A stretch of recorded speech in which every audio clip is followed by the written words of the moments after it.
Assalamualaikum. Hello everyone, welcome back to my another video.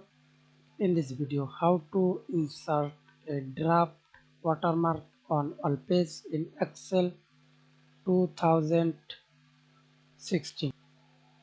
16. Okay. Go to Insert tab. Now see this Insert watermark. Click here. Type text, draft, font style, horizontal or diagonal. Apply this. Okay. Now see this.